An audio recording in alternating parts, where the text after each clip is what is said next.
knocking suggests you have no more asking left in you. You have no more seeking left in you. That's why I don't play when it comes to church. I don't know who walked in the door that's weary of asking, weary of seeking, and you showed up willing to just give God one more setback. Huh? If you don't fix it, I'm going to lose my mind. If you don't fix it, I'm going to walk away from everything. If you don't fix it, I'm going to cause a nervous breakdown. And I walked in me on the day to give God just one more.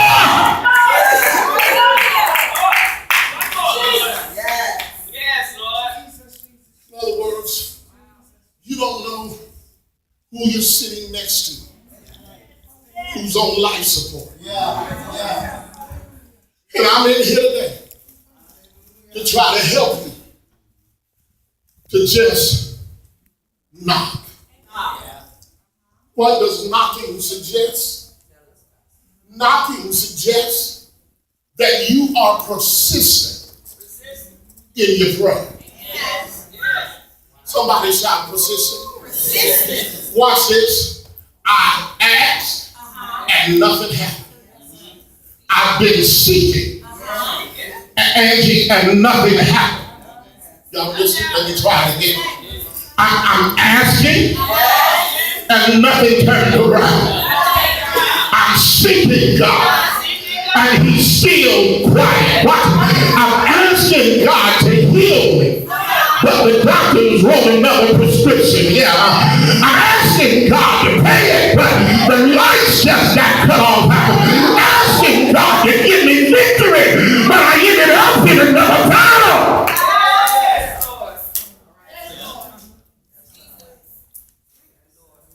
Tired of searching, tired of asking.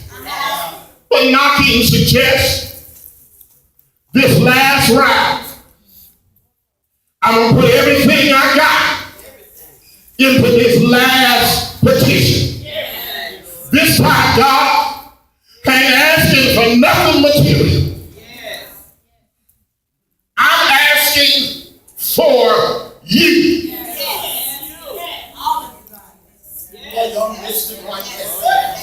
I really believe that what God does, sometimes he puts the weight so heavy on us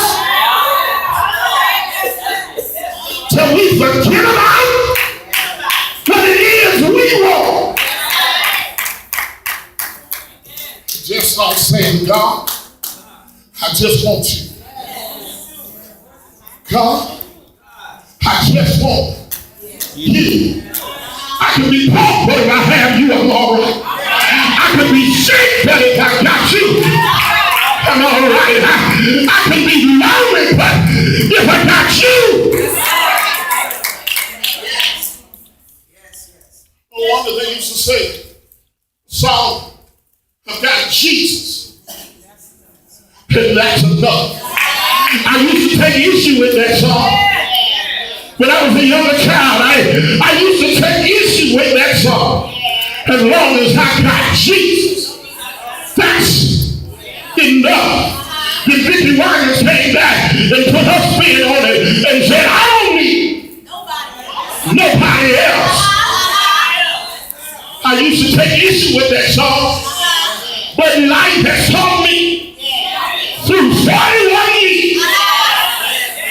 There are seasons in my life. I may not have a brother, but I got Jesus.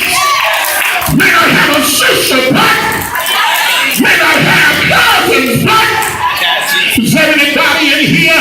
Is that your testimony? You lost friends, but you still got Jesus. You lost mates, but you still got Jesus. You lost spouses, but you still got Jesus. You lost husbands, you lost children, you lost grandchildren, but you're still. I find somebody quick and tell them I still got Jesus. I got a limp, but I still got Jesus.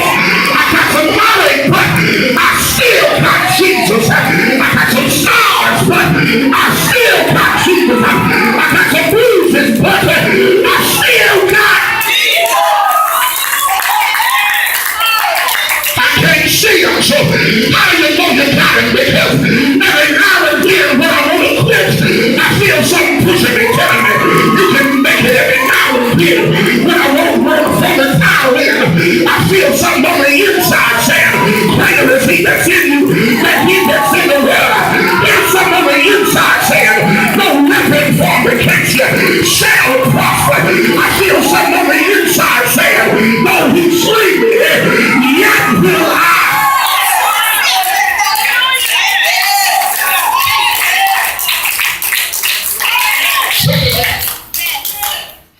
When you knock, it suggests not only are you persistent in your prayer,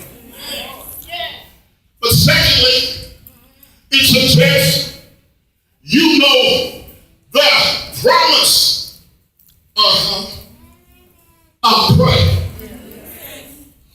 Now, here's what I got to give the text credit for. It says, if I ask, I'll get. It didn't say, I'll get what I asked for.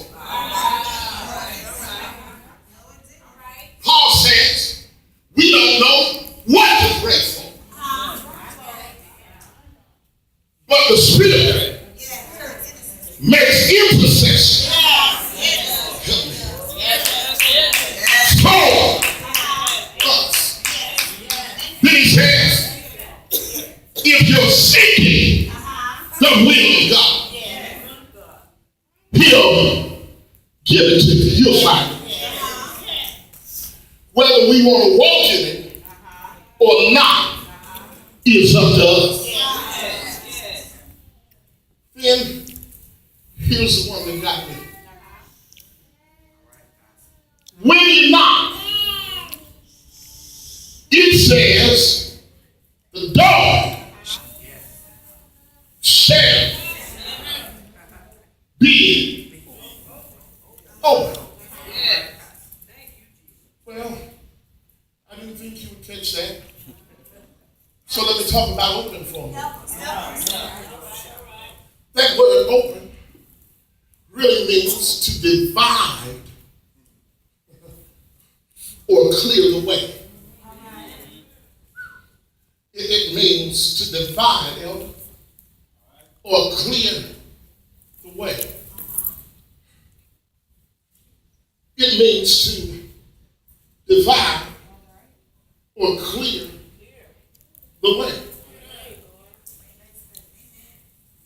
That word knock, in the context of the Greek language, literally means to move forward with force. I figured it means to launch forward with force.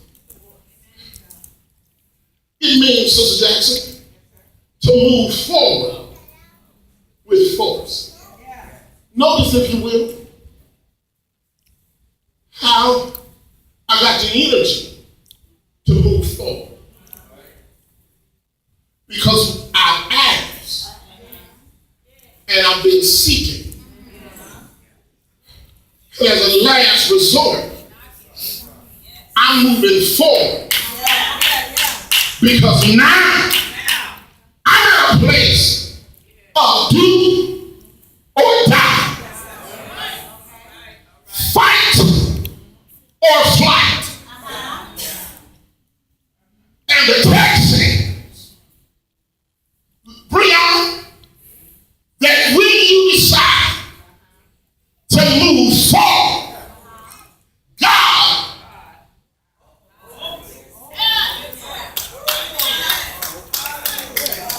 yes. He clears the way.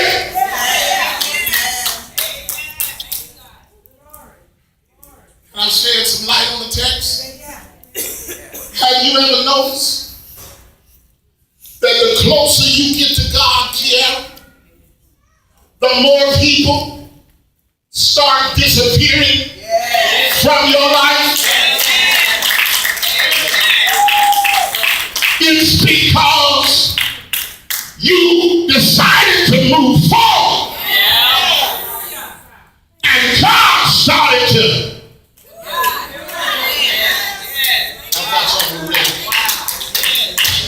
You ever notice that the closer you get to God, certain desires just disappear?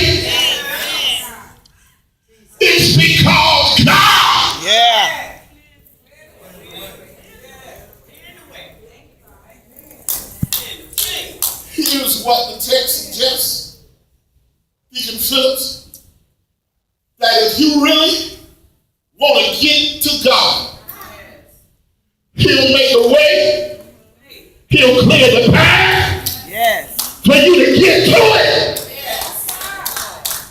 Stop lying, talk about I can't get to Him because the folk I'm living with, or the place that I work. Help me preach up in here. If you want to get close to Him, move forward with force and watch God start clearing the way. Problem is, He hadn't cleared the way because you have not committed to moving forward. But if you ever commit, I'm a witness, God will move some people. He'll move some attitudes. He'll move some thoughts. Tell somebody close, say, neighbor, I'm committed to going forward. He says, if you not what I'm going to do, I'm going to open the door. Let me go. Second thing he said, third thing rather, he says, when you knock, it not only shows your persistence in prayer, not only shows that you recognize the promises in prayer, but here's the last one. He says, when you knock, it shows that you understand the provision of prayer.